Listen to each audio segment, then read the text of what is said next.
we go. All right, all right. All right. Hi, Michael. Hello. Anyways, happy birthday, by the Oh, way. thank you. How was the your birthday celebration so far? It was amazing. We celebrated starting Wednesday night. I went to a really amazing restaurant called Musang, and it's a Filipino restaurant in Seattle with a famous chef named Melissa Miranda. She's known throughout the world. And the reason we went is because my wife and I were meeting a chef I interviewed from the Philippines that was coming to visit Seattle. And we met her, we met Melissa Miranda, we had an amazing meal. And yeah, it was incredible. That started everything. And then Thursday night, we went to see a concert with The Who. It's probably their last tour, a British band from, uh, well, basically from England. And that was really incredible. My lights flickering. Yeah, it was really good. And then my wife had a party today or yesterday where we had about, I don't know, about 20 people, which was pretty awesome. Nice. So nice. The who and you went to a Filipino restaurant. That's awesome. Yeah, yeah, it was really cool. Okay. All right. All right. All right. All right. All right. Let's get started. Number one, tell me about yourself and your growing up story. So I grew up in a lot of places. Actually, my father was in the Coast Guard, and being in the Coast Guard, for people that don't know, you move around a lot, like every 3 to 4 years. So you don't stay in one place. So I've lived both in, um, well, I grew up, let's see, I was born in Hawaii. And then when I was two, we moved. So I've lived in Boston, I've lived in Maryland, I've lived in Connecticut, I've lived in New Jersey, and I've also lived in the Seattle area. So I've kind of lived all over both the East and the West Coast, and I was born in Hawaii. Born in Hawaii. I mean, born in Hawaii when you went to in the East and West Coast. Yep. Oh, okay. Do you still have memories being do you still have memories living in Hawaii? I don't really have memories. I've seen pictures, but it's funny, like I think I was two when we left, so I don't have any memories of that. But when I was 30, we went back, and Hawaii from Seattle, where I live now, is only, I think it's like a 4 hour flight. But I never went back until I was 30 years old. And now I've been back quite a few times. And I feel like Hawaii is part of my soul because the culture of the people in Hawaii is incredible. Like native Hawaiians and people that live there are so laid back and genuine and transparent. And I feel like that's part of who I am. So I feel like I'm part Hawaiian, but I don't look Hawaiian, but it's part of my soul. Nice. And I hear your father was a Coast Guard. You also have memories of that too? Oh yeah. I mean, I would say we were raised on the water. At a really young age, we learned to swim. And, when I was probably, I guess, I don't know, 9 or 10, maybe even younger than that, we were on the swim team for several years. So I really knew how to swim at a very young age because we were always doing things around the water, sailing, fishing, um, any water sport you can think of, we were doing at a young age. And also at one point in my life, I lived on a lake. So I would fish every day. I was obsessed with fishing. And one of my older brother, Bob, he was obsessed with sailing. So we had a small little sailboat. And like I said, always on the water. And in fact, interestingly enough, when I was a kid, I was in Cape Cod, Massachusetts, on a little Ooh. pond called Long Pond. And on Long Pond, we were out on a dock jumping around, my two brothers and my sister, and I choked on a butterscotch in the water, Ooh.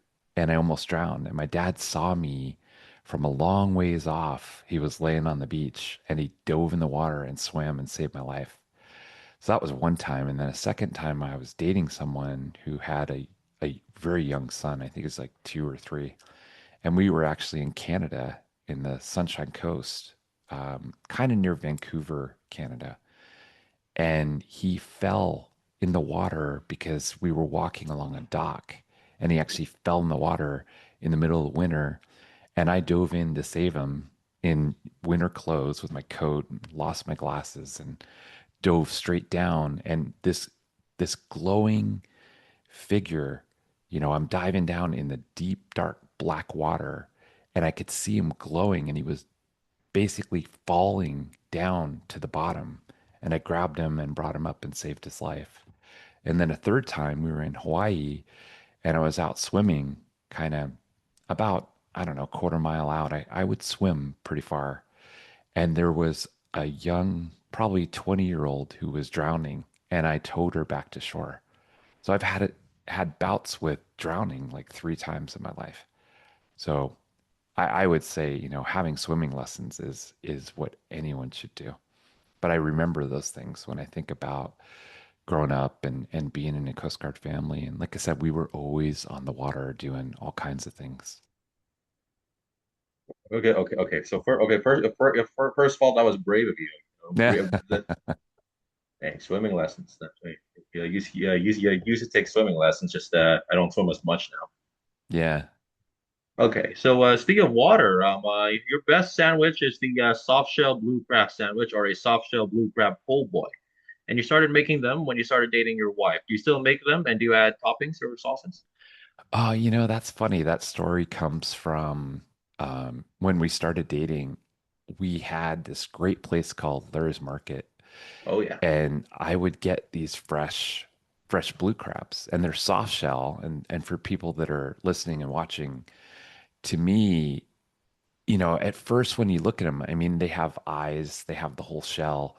So when my wife saw them and I was making them for her, she freaked out. She was like, "I'm not going to eat that." And then when I started eating it after I cooked it and she tried it, she wanted to have more.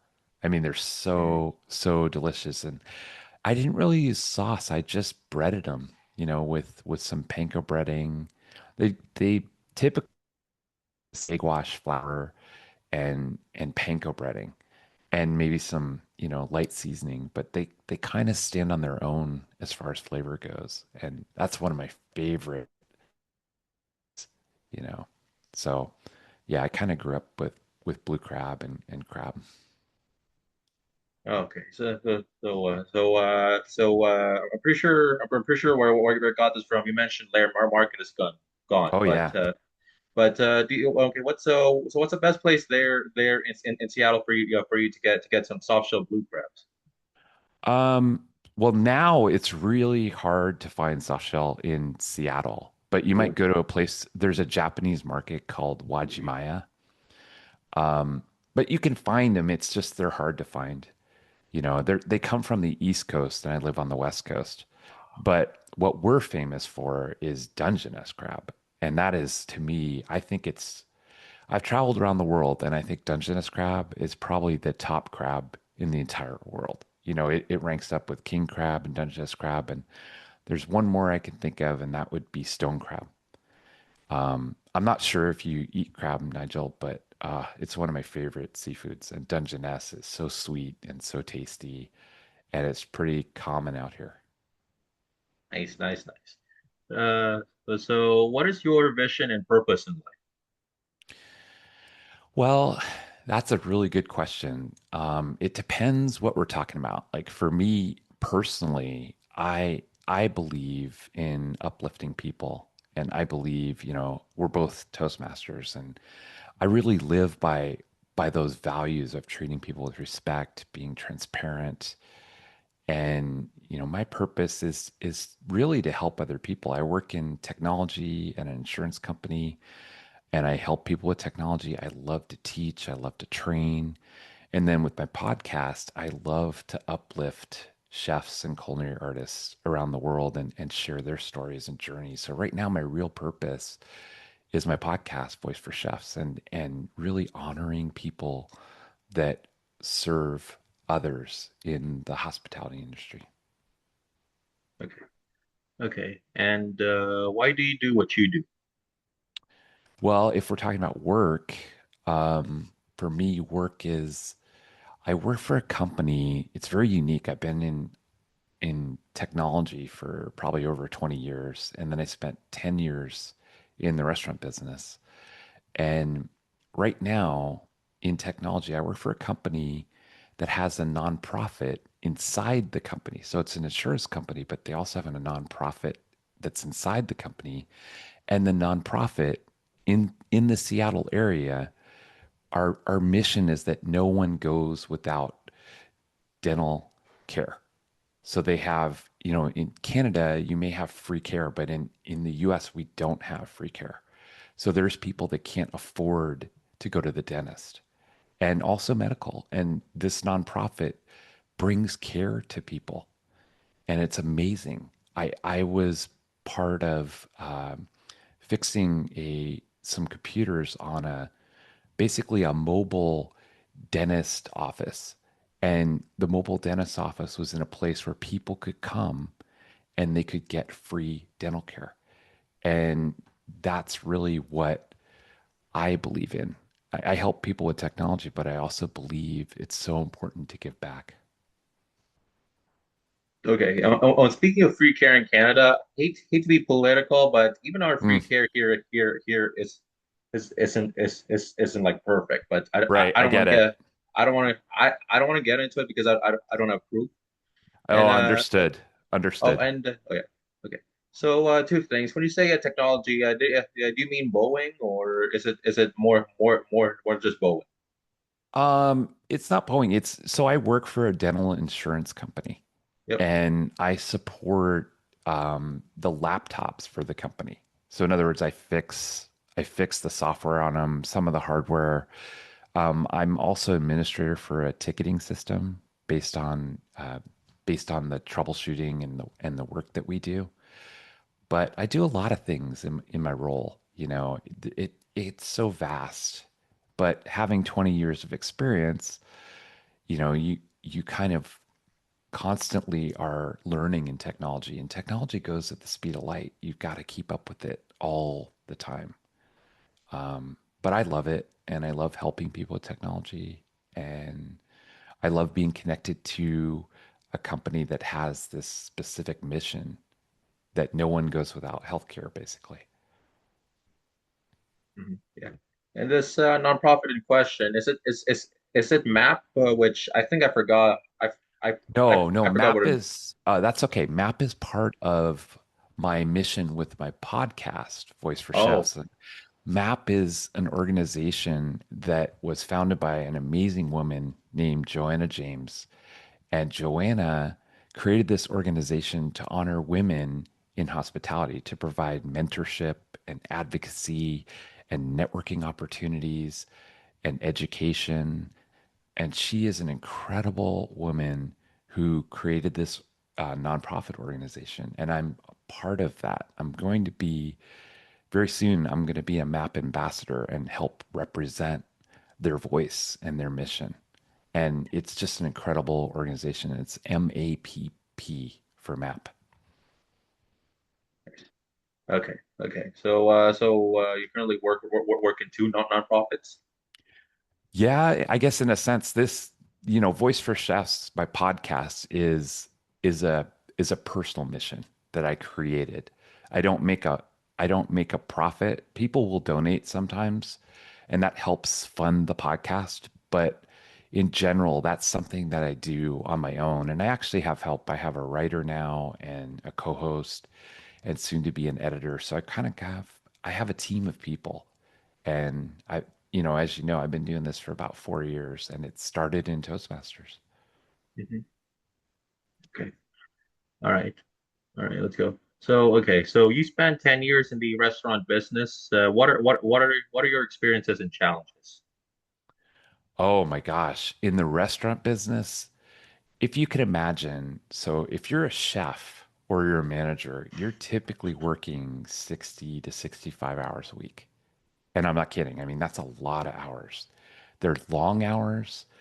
When I was an assistant manager, I worked in Napa Valley at a restaurant that's, I think it's now closed. It was a chain restaurant. And it was like an upscale 24/7 coffee shop, but they had, they serve seafood, they serve prime rib. So it was a very, it was a good restaurant. But I would start at 3 o'clock in the afternoon, and sometimes I'd be there till 6 a.m. or 7 a.m. if they call the they would call it the till. If the till didn't balance, in other words, the money that came in to the restaurant, if it wasn't accurate after you calculated it all in the middle of the night, you'd have to stay there until it was accurate. And that means sometimes 6 or 7 a.m. And that was 6 days a week. And you're just exhausted on your day off, or sometimes it was five, but you're just exhausted and you do the same thing over and over again. And I had to deal with, uh, as a manager, I had to deal with really difficult customer complaints. We had a woman that came in and didn't take her medication and stabbed one of my waiters with a fork. Oh, And then she left and then she came back and she was looking for me because I was the one that kicked her out and called the police. And then one day we had a drive-by shooting because there were gangs in Napa Valley, California. Little, I mean like 15, 16-year-old kids with guns. And one of them shot at one of my waitresses. So I had to calm the whole restaurant down. I had to calm my staff down, send part of them home, run a very tight shift, where we were super busy and we had just had a drive-by shooting. I couldn't close the restaurant down. And eventually that for me to leave the restaurant business. About 3 weeks later, I just had it. I had had enough. I love the business. I miss the business. I love the people in it, but it wasn't for me. And so again, that's why I launched the podcast was to honor the people that do this really difficult work and who are dedicated to serving others. oh, man, that was a lot. Dang, Oh, I it, was it looking was a so. lot, Nigel. It was a lot. And the thing is, though, what people have to realize is, people from the restaurant business have amazing skills in dealing with people and difficult situations. And I was able to take those skills and bring them into technology and become very successful because I have something in technology that a lot of techs don't have. It's the people skills. It's the relationship building skills, and I use them every day in my job. And I've been promoted because of it. So it isn't anything I lost, it's something that I gained. Wow, wow, wow. Okay. Okay. And just to clarify, were you an employee or a business owner? Employee. Oh, okay. And let's see, do I still have um okay, no. Oh, okay. So what do you think?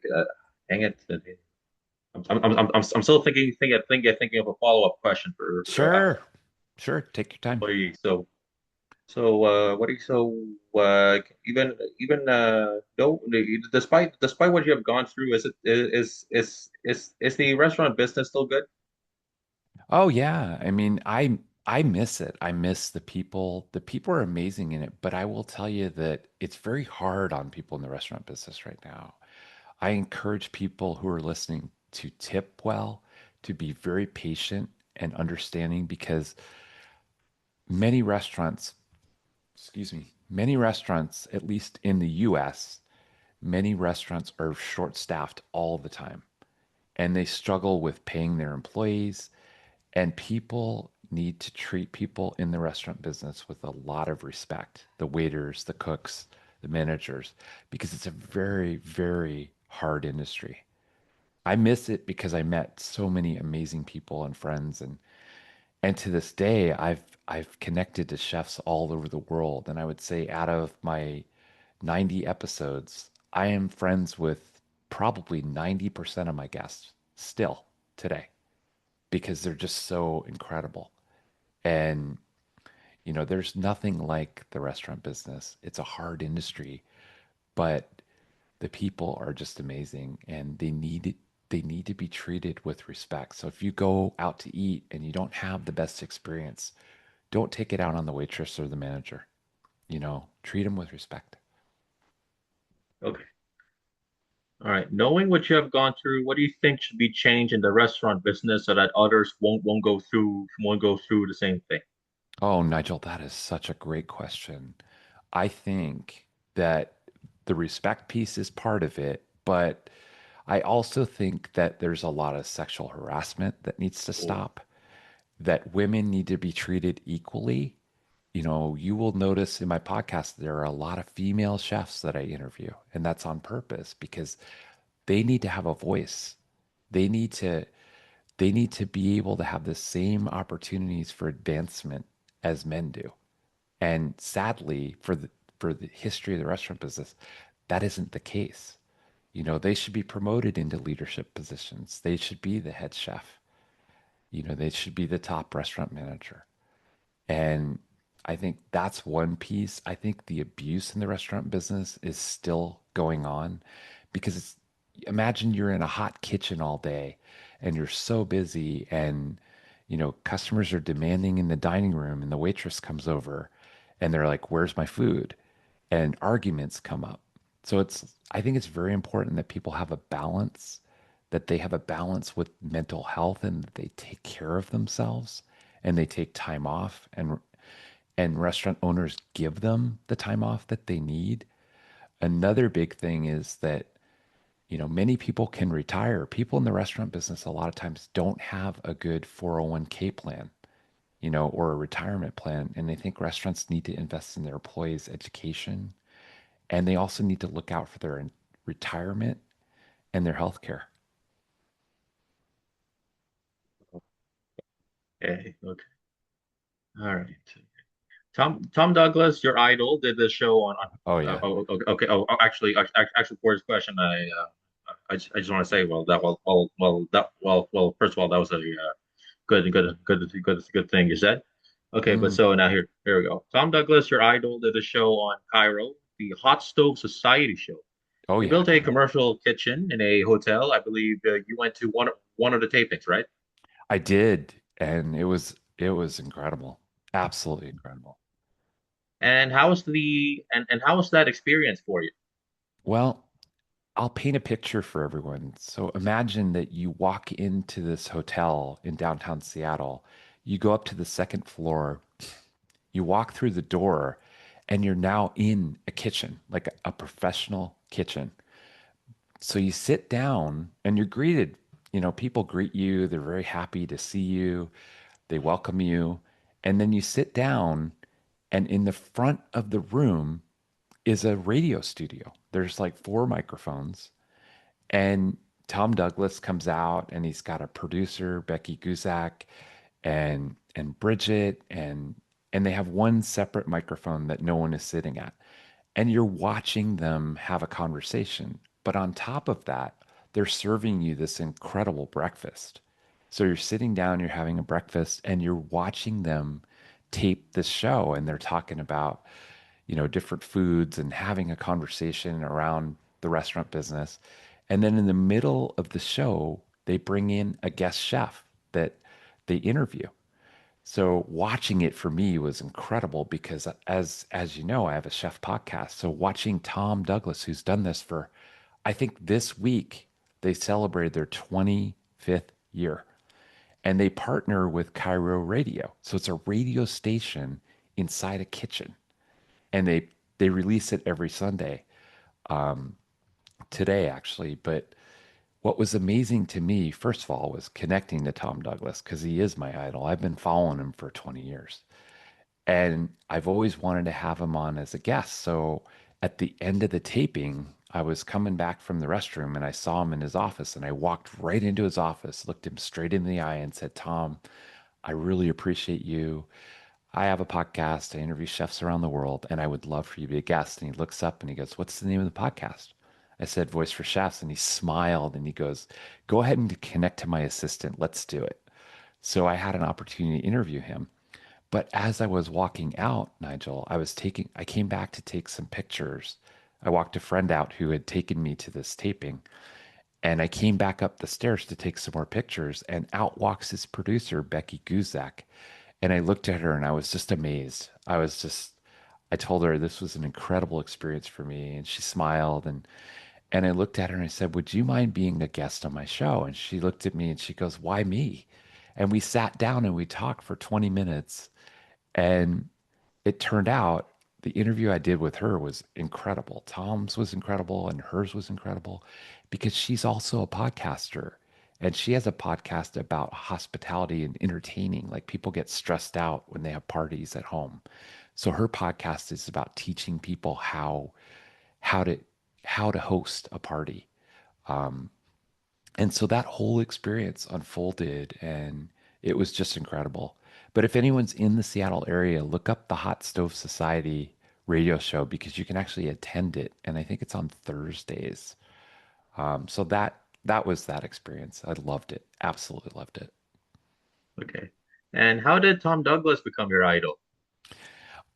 Well, he's such an advocate for human rights and for chefs. And told me one day that he incubates chefs, which means that he sees someone that's up and coming and he helps them develop and helps them grow. And he's a real advocate for sustainability, which is, with salmon, for example, he wants to keep the salmon industry alive. And so he talks about a lot of causes related to that and how important it is to have fresh salmon, not farm raised salmon. And so he's really an advocate for so many causes, and he's also an incredible chef. So that's why he's my idol. Nice, nice, nice. So I guess so in your opinion, Preston. Okay, so you like eating fresh salmon? I love eating fresh salmon, and in Washington we get fresh salmon. Sometimes it comes from Alaska and Oregon, but yeah, we have incredible salmon here. And king is my favorite, but sadly it's very expensive. It could go 30, 40 bucks a pound, which is a lot. Because of the pandemic and other factors, the price of seafood has skyrocketed. But it's still really fresh here and it's great on an occasion. Um, so yeah. Okay. And speaking of Cairo, have you been a listener to Cairo even before they moved to 97.3 FM? Yeah, I've listened off and on like to Cairo News, because it's a news radio show. Yep. But yeah, I have. I'm a big fan actually. So just being there was such an honor. I mean, the energy there was incredible. Okay. All right. I know when you started podcasting, it was originally sorry, forgot my reaction again. Sorry It's for heading to okay. the question, but overall, that's a good experience. Hmm. Um, okay. I know when you started. All right. I know when you started podcasting, it was originally a Toastmasters project, like what I'm doing. Oh You yeah, called on you called up the managers and asked them if you could speak to the chefs, and you waited a that's month right, for them to Nigel. reply. Yep, And what started as local turned into global. Right now, I believe you have a full-time job outside of this. Tell me I what's do. it like to juggle between doing this podcast and having a full-time job. It is hard, but it's a labor of love. I absolutely love it. I've had to learn to balance and pull back a little bit. So, for example, many podcasters release episodes once a week, and I realized that wasn't realistic. So, I release typically once a month or twice a month. So, I have to plan ahead of time, because right now I'm doing the editing, the marketing, the interviews, the pre interviews. It's a lot of work, but I absolutely love it. And I feel like my soul is rewarded every time I do an interview, every time I connect. Um, but the balance is tough because I want to spend more time with my wife and it's hard. It's really hard. But The thing is, I mean, I love it. I had to sacrifice some things. I used to fly fish a lot, and I don't do that as much anymore. I kind of feel like being a podcaster and finding chefs is like fishing, so it feeds my soul. But it is difficult, but it's so worth it. I mean, giving chefs a voice, sharing their journey, sharing their stories. A lot of times people think, "Oh, you're a podcaster. Oh, that's great." But for me, it's about my guests. It's not about me. It's about elevating them, and giving them an opportunity to be interviewed for the first time sometimes, or to get ready for a TV show they're going to be on. They can come on my show and they get practice. So I feel like I'm providing a service, and that's what really drives me. So the hard work doesn't bother me. Plus, I managed to streamline a lot of things, the editing and and the and finding guests and things like that. You mentioned calling restaurants. I used to call restaurants at the very beginning, and that was very time consuming.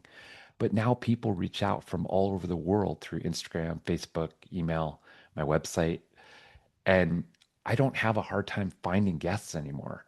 What I have a hard time with is keeping up with all the guests that want to come on the show. And that's pretty common as a podcaster, I think. Okay.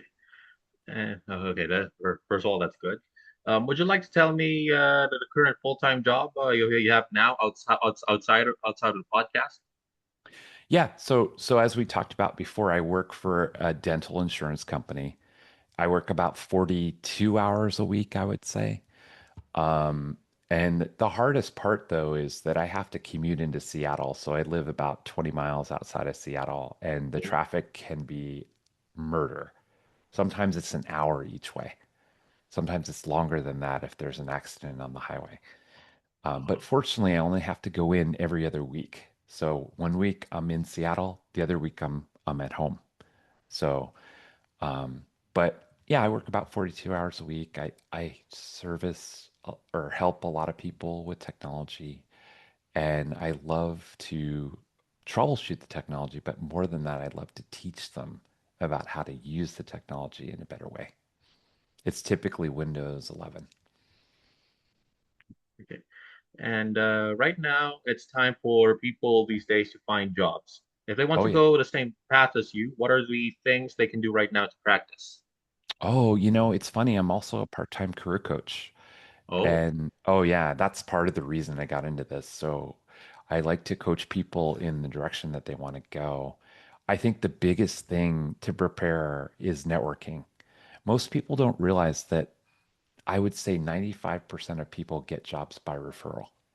So for oh, example, if you worked at a company that I was interested in and I knew you, or I had a friend who knew you, I would want to meet you for coffee, or I'd want to meet you for a virtual coffee because I'd get an opportunity to um, to network. And for me, when you have that opportunity, um, you have a chance to get inside that company. And what a lot of people in the States, in the United States, they pay referrals. So, for example, I work at a company. If I knew someone that would be a good match for a job, I would refer them. That would give them a better chance to have an interview. When I interviewed, there were 55 resumes. This was a few years ago. And I got this job through Toastmasters because I knew a woman in my Toastmaster club, and I was looking for a specific kind of job, a specific company. And she had worked for this company for 22 years, and she told me all about it. And a year after we talked, a year later, a job came up in this company that I really was interested in. I told her about it. She hand walked my resume to the hiring manager. They knew about me. I got on the list. I got the interview and I got the job. So, informational interviewing, that's what it's called, is such an important part of the job search today because, at least in the US, the market is really tough right now. And most people will go on LinkedIn and they'll submit their resume, but they're submitting it with thousands of other people. If you talk to someone, maybe even before the job is posted, you get your name out there. it's much better to spend time doing that than just clicking a button and submitting on LinkedIn and feeling rejected because that's what most people feel. I can't find a job. If you're not talking to people and connecting with people, you're not doing a real job search. And in Toastmasters, think about all the people that we can connect with. So that would be my advice in the job search. Okay, okay, that's okay, okay, that's pretty nice. All right, and before we head into the last segment, one last question: why are chefs in the restaurant business important? Well, these are people, chefs. To be a chef, you're really talking about 20 years of commitment, not 5 years, right? I interview a lot of people who say that they're a chef and they're very talented, but a true chef, you're talking 20 years. I never made it as a chef. I was going down the pathway, and then the drive-by shooting changed my trajectory and my pathway. But to be a chef, um, for me, you're committing 20 years. Most of them go to cooking school. And again, they're working 60 hours a week. They're committed to their craft. They're artists. They're very dedicated to learning about food and understanding, the interactions and developing relationships with farmers and with food purveyors and you have to have a true passion for it because it's a hard industry. But there's so many people I've interviewed that absolutely love it. So that's to me, that's the way I see chefs. Okay, all right, all right, all right, all right. Let's honestly, we want to be quick here because Hmm. a few minutes ago we had the what you call what the 10-minute warning. Oh, I get it. Go for it. So here we go. Let's you know what? Let's make it 60. Yeah, six. Yeah, six. Yeah, six. Yeah, six. Yeah, 60 minutes for now. So here we go. So all right, quick fire. Ready? Are you ready for a quick fire, Michael? Oh, for sure. All right, here we go. Best local market in Seattle to buy food. Oh, I love it. I would say, Wajimaya is an amazing place. It's a Japanese market. They have everything you can imagine in seafood and all kinds of interesting foods and fresh and high quality. Okay. If you want to interview a really famous chef, who would it be? Jose Andre, and he's on my Oh, list. Not, okay. without a doubt, what he does with the World Kitchen is absolutely incredible. Nice. Man, Mantra in life. Hmm. Susan Stringer, and she's the one that really helped me transition from the restaurant business into technology. She's my life coach, and she's Okay. over 70 years old. All right. All right. All right. I think that's pretty much it for now. Okay. I So just want to say, go check out voiceforchefs.com. It's VOICE, the number four, chefs with the S.com. And I have about 90 guests on there. And the latest episode is incredible with Maricel Gentle. She was on the Food Channel, PBS, and Hulu.